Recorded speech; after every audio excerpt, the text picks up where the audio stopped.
Hello दोस्तों, आपके अपने YouTube channel S N. Chaudhary classes में आप सभी का हार्दिक स्वागत है। अभिनंदन करता हूँ। मैं हूँ दिनेश। हम लोग क्लास 10th का त्रिकोणमिति पढ़ रहे थे, तो जो है कि 8.2 का क्वेश्चन नंबर 2 करा चुके हैं। ठीक है, ऑब्जेक्टिव टाइप क्वेश्चन था और त्रिकोणमिति का जो है कि कई पार्ट में वीडियो बना है। तो आप लोग जो है नहीं देखे हैं तो आप जो है कि पीछे जाके देख सकते हैं वीडियो में।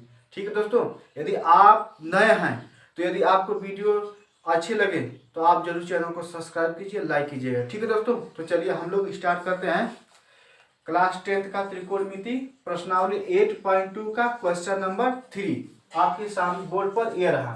देखिए क्वेश्चन नंबर 3 में क्या कर रहा है कि यदि tan a प्लस बी बराबर √3 और tan a माइनस बी बराबर 1/√3 है, तो इसमें कंडीशन है कि a प्लस बी का जो मान है वह 0 से बड़ा होना चाहिए। ठीक है, और 90 अंश से क्या होना चाहिए, छोटा होना चाहिए, या 90 अंश से क्या होना चाहिए, छोटा होना चाहिए और बराबर। ठीक है ना, छोटा और बराबर होना चाहिए। ठीक है, यानी 0 अंश से बड़ा होना चाहिए a प्लस बी का मान और 90 अंश से छोटा या बराबर होना चाहिए। ठीक है, आइए तो कह रहा है कि a ग्रेटर देन b, यानी यहाँ पर जो कोण a है वो b से क्या है, आपका बड़ा है।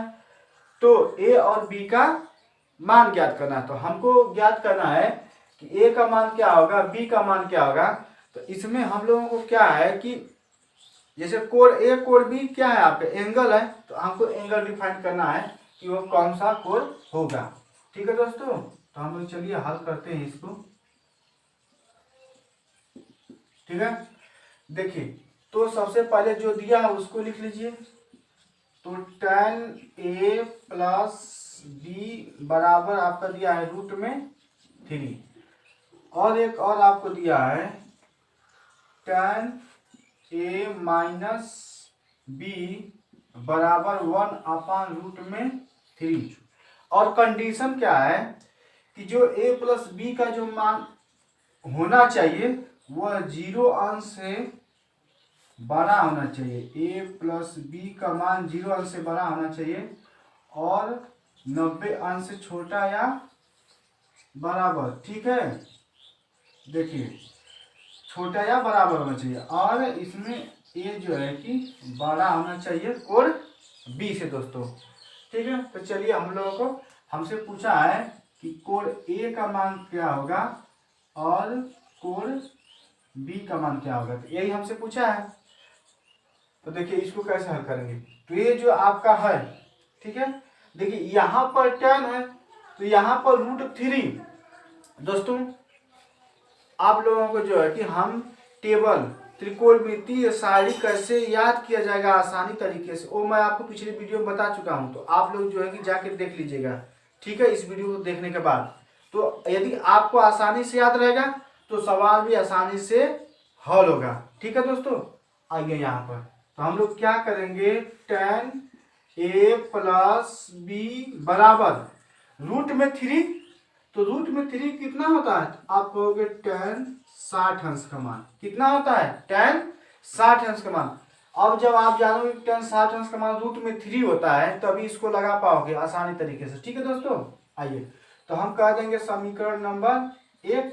अब देखिए यहाँ पर दिया है, इसको इसी फॉर्मेट में भी हमको लाना है। अभी देखिए अभी इसको और करना हल करना पड़ेगा। देखिए देखिए tan a है ना, तो ये tan से tan कट जाएगा, tan से tan कट जाएगा आपका, तो क्या हो जाएगा a प्लस बी बराबर 60 अंश।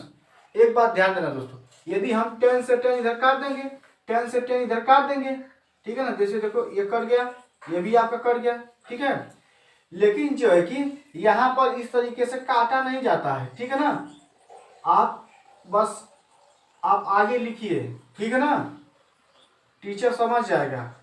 क्योंकि आप काट देंगे इस तरह से तो अच्छा नहीं लगता, इसीलिए काटा नहीं जाता है। लेकिन यहाँ पर मान लिया कि यह कट जाएगा, तो कट कितना जाएगा, a प्लस बी बराबर 60 अंश।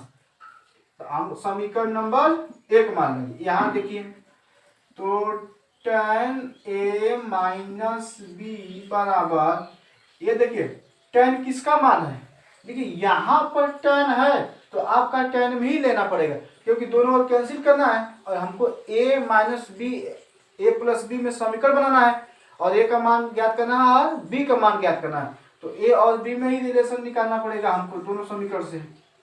ठीक है, तो ये किसका मान होता है? तो कहोगे सर जी tan 30 अंश का मान होता है। कितना अंश का मान होता है? tan 30 अंश का मान। देखिए tan से tan कट जाएगा तो कितना हो जाएगा? a माइनस बी बराबर 30 अंश। a माइनस बी बराबर कितना आ गया दोस्तों? 30 अंश आ गया। ये समीकरण नंबर 2 हो गया। कौन सा हो गया समीकरण नंबर? समीकरण नंबर 2। आइए देखिए समीकरण नंबर 1, समीकरण नंबर 2। तो यहाँ पे लिखिए समीकरण 1 तथा समीकरण 2 से, समीकरण 1 तथा समीकरण 2 से, समीकरण 1 तथा समीकरण 2 से, समीकरण 1 या समीकरण 2 है। तो क्या हो जाएगा? a प्लस बी बराबर 60 अंश, a माइनस बी बराबर 30 अंश। ठीक है दोस्तों, ये हो गया। यहाँ देखिए प्लस यहाँ है और यहाँ माइनस है, तो जब प्लस माइनस रहेगा तो हम लोग यहाँ लिखेंगे जोड़ने पर। क्या लिखेंगे? जोड़ने पर। ठीक है दोस्तों, जोड़ने पर। तो जोड़ने पर क्या होता है कि चिन्ह नहीं परिवर्तन होता है, तो b से b आपका कट जाएगा। तो a जोड़ोगे तो कितना हो जाएगा? 2a और 60 और 30 90, तो a का मान कितना आ गया? 45 अंश। कितना आ गया? 45 अंश। अब हमको b का मान ज्ञात करना है, तो लिख लीजिए यहाँ पर। तो a का मान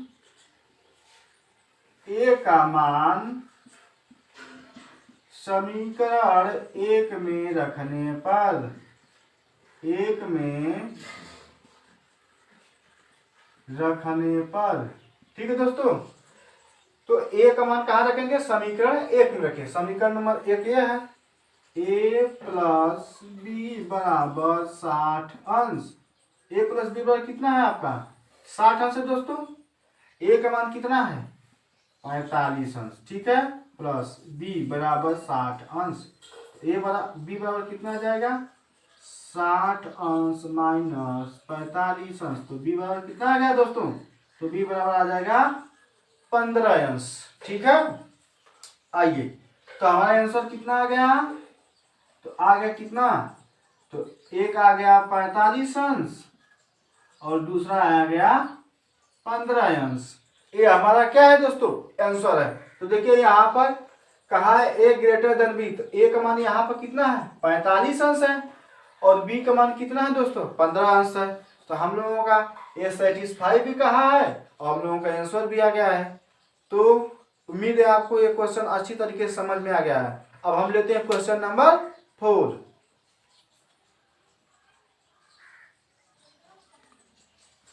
क्वेश्चन नंबर 4 जो दोस्त है वो देखिए क्या कर रहा है। बताइए कि निम्नलिखित में कौन कौन सत्य है या असत्य, कारण सहित अपने उत्तर की पुष्टि कीजिए। ये कह रहा है कि इसमें से जो दिया गया है प्रश्न में, ये जो नीचे दिया गया है, इसमें कौन कौन सत्य है और कौन कौन असत्य है।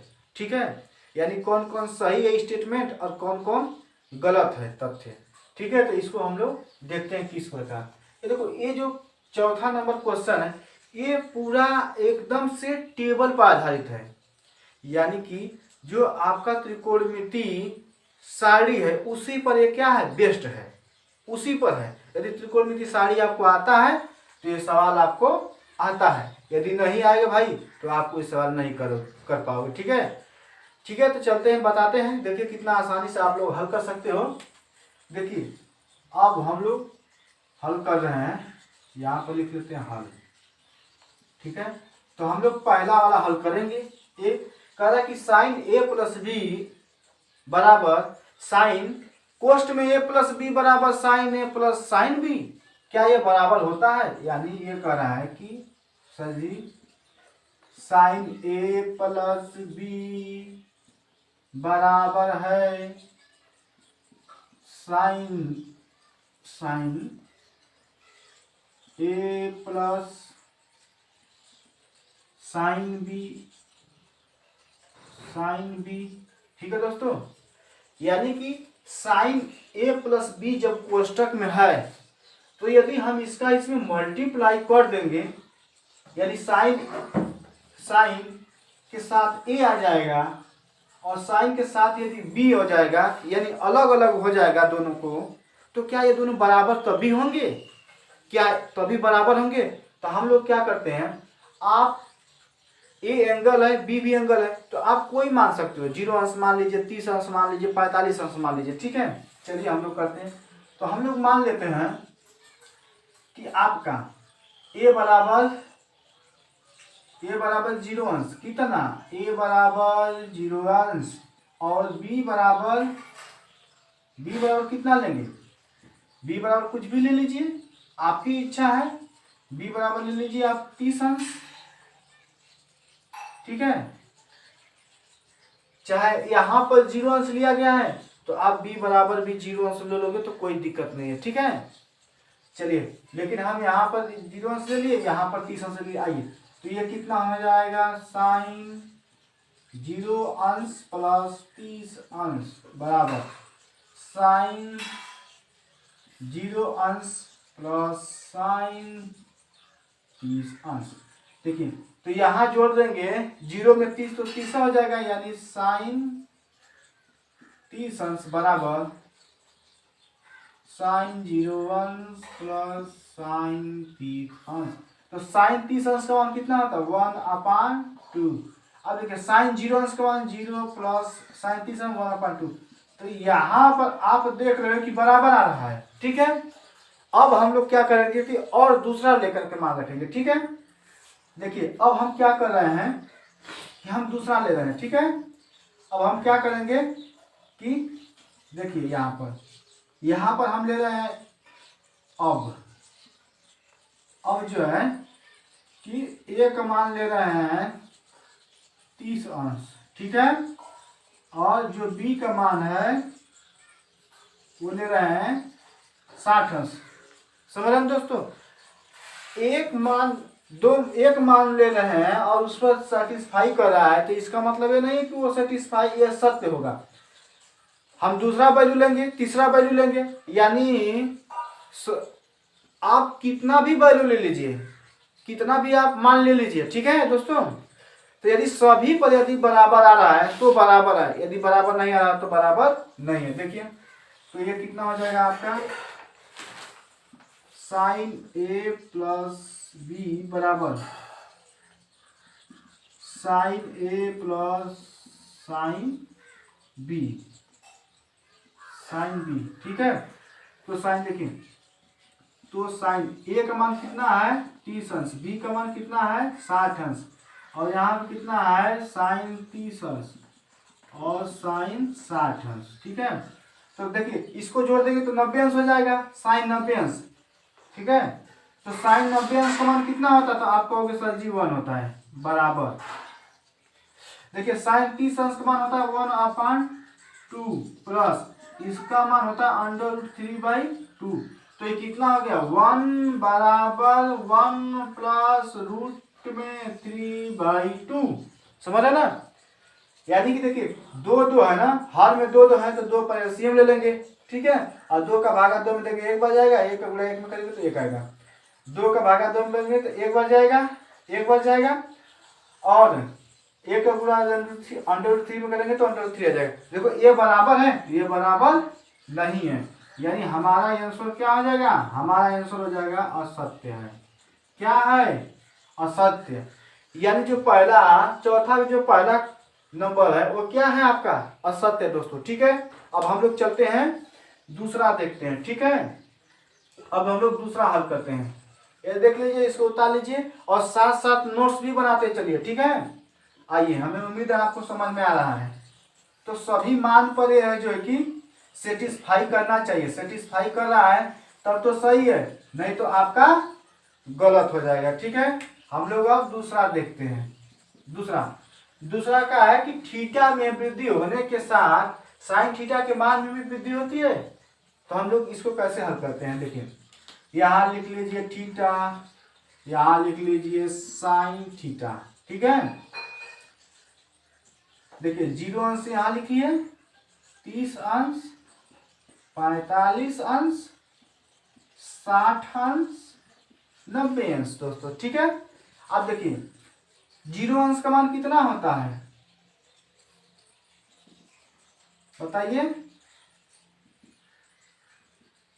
0 अंश का मान, तो साइन 0 अंश का मान कितना हो जाएगा आपका 0। साइन 0 अंश का मान कितना होगा 0। साइन 30 अंश का मान तो कहोगे 1/2, इसका तो कहोगे कि 1/√2,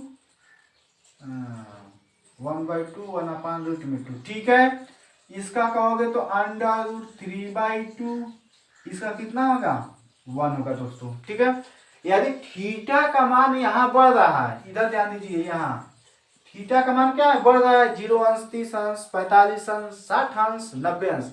अब यहाँ देखेंगे क्या साइन थीटा का भी मान बढ़ रहा है, तो देखोगे कि 0 अंश 0 था वैल्यू, फिर 1/2 हो गया, फिर 1/√2 हो गया, फिर √3/2 हो गया, फिर कितना हो गया 1 हो गया। तो देखो 0 से 1 हो गया ना, यानी मान क्या है इधर जाने पर बढ़ रहा है, यानी थीटा का मान बढ़ेगा तो इसका वैल्यू भी मान बढ़ेगा। थीटा का मान बढ़ने पर साइन थीटा का मान क्या होगा बढ़ रहा है, तो इसलिए जो इस कथन है वो कथन आपका सत्य है। क्या है सत्य है, क्या है आपका सत्य है। तो ये आपने उसको जो है कि कारण बताया, कारण बताने के बाद आप पता किए कि यह सत्य है कि असत्य है। चलिए हम लोग जो है कि क्वेश्चन नंबर 4 का तीसरा करेंगे दोस्तों। ठीक है, आइए हम लोग यहाँ करते हैं, इसको हटा देते हैं, आपको समझ में आ गया होगा। ठीक है, आइए देखिए अब हम यहाँ पर देखेंगे यह तीसरा का, थीटा में वृद्धि होने के साथ काश थीटा के मान में भी वृद्धि होती है। तो चलिए थीटा लिखे हैं तो 0 अंश लिख लीजिए, 30 अंश हो जाएगा आपका, फिर 45 अंश हो जाएगा, फिर 60 अंश हो जाएगा, फिर आपका कितना हो जाएगा 90 अंश दोष हो जाएगा, कितना हो जाएगा 90 अंश। तो देखिए काश थीटा देखिए काश थीटा का भी मान बढ़ता है, तो काश 0 अंश का मान कितना होता है 1, कितना होता है 1। ठीक है दोस्तों, फिर 30 अंश का मान √3/2, 45 अंश कितना होता है 1/√2, 60 अंश का मान 1/2, इसका कितना होता है 0 होता है।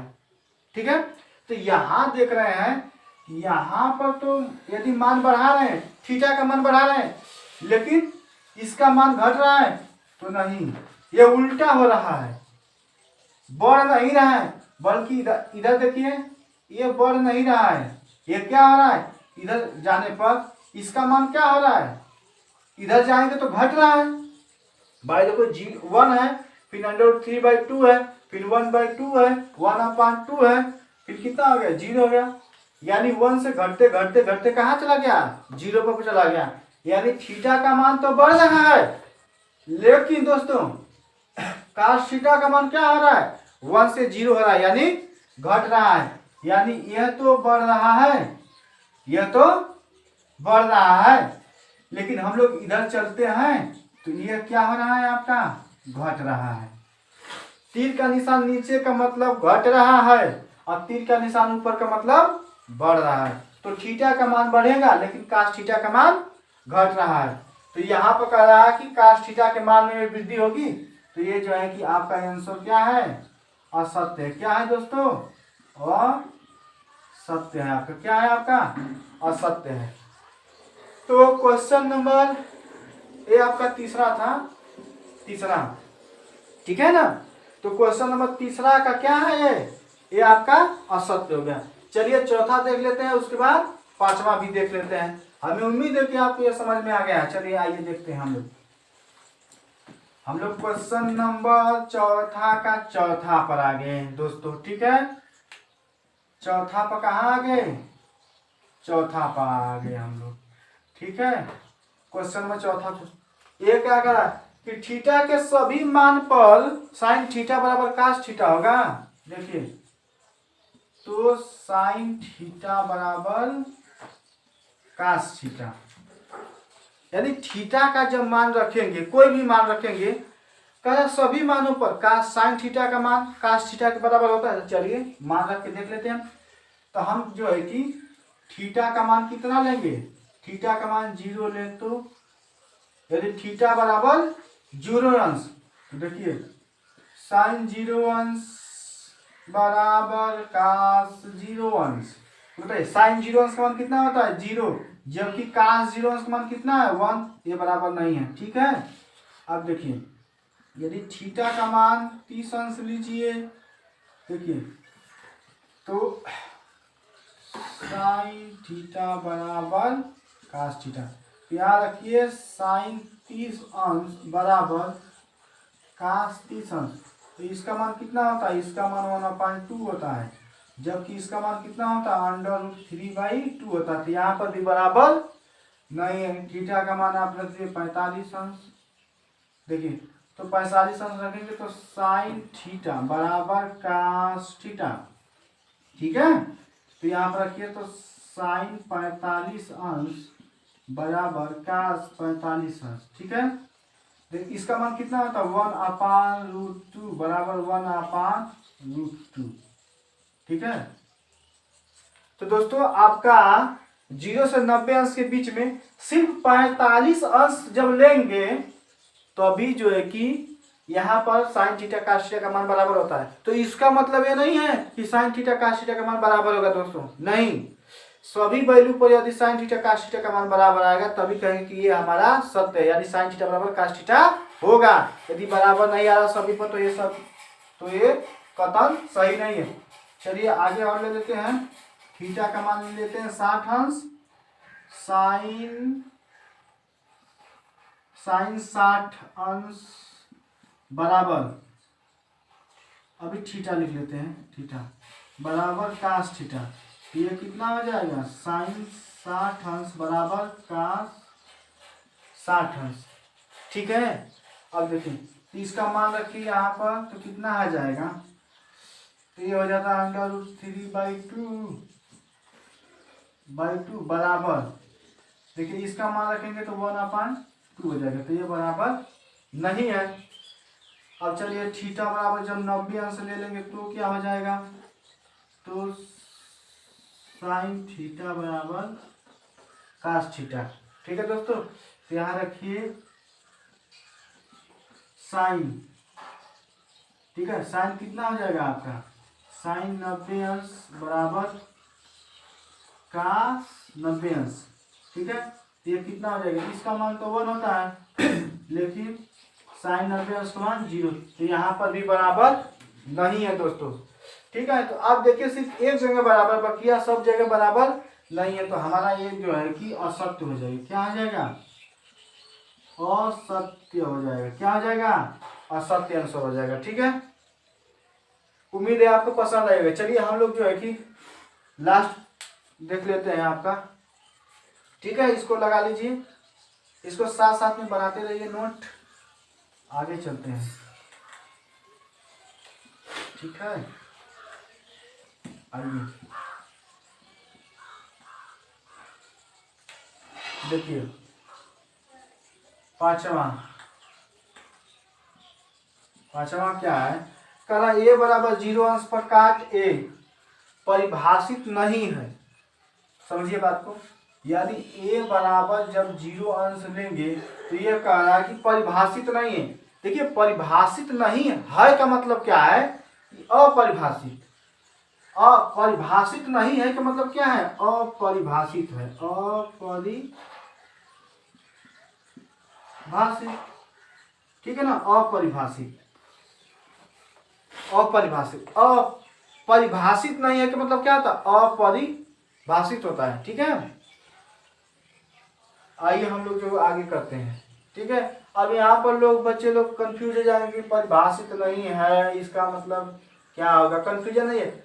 जिसको परिभाषित नहीं करोगे तो वो अपरिभाषित नहीं होगा, परिभाषित नहीं है तो अपरिभाषित ही होगा। ठीक है, आइए तो देखिए, तो यहाँ पर ए जब एंगल कोण ए का मान 0 अंश लेंगे तो क्या होता है, देखिए तो काट 0 अंश, तो काट 0 अंश का मान कितना होता है, तो काट 0 अंश का मान कहोगे तो काट 0 अंश का मान कितना होता है, काट 0 अंश का मान, काट 0 अंश का मान कितना होता है आपका, अपरिभाषित होता है। क्या होता है, अपरिभाषित, अपरिभाषित, अपरिभाषित। ठीक है दोस्तों, अपरिभाषित होता है। ठीक है, और कितने लोग ना इसको अनंत भी बोलते हैं, इस तरीके से बनाते हैं अनंत, इस तरीके से कुछ लोग बोलते हैं, लेकिन सही अपरिभाषित ही होता है। ठीक है, तो आंसर में क्या हो जाएगा आपका, सत्य हो जाएगा। क्या हो जाएगा आपका, सत्य हो जाएगा दोस्तों। ठीक है दोस्तों, हमें उम्मीद है कि ये वीडियो आपको पसंद आई। पसंद आई तो फटाफट लाइक कीजिए, चैनल को सब्सक्राइब करना ना भूलिए। आप क्लास 10th है, अच्छे नंबर लाने के लिए, अच्छे से गणित पढ़ने के लिए, ठीक है, चैनल को सब्सक्राइब कर लीजिए दोस्तों। वीडियो देखने के लिए बहुत बहुत धन्यवाद दोस्तों। मिलते हैं नेक्स्ट वीडियो में एक नए जोश और ऊर्जा के साथ दोस्तों। इसी तरह हमारे वीडियो को देखते रहिए। ठीक है, जय हिंद, जय भारत, वंदे मातरम दोस्तों।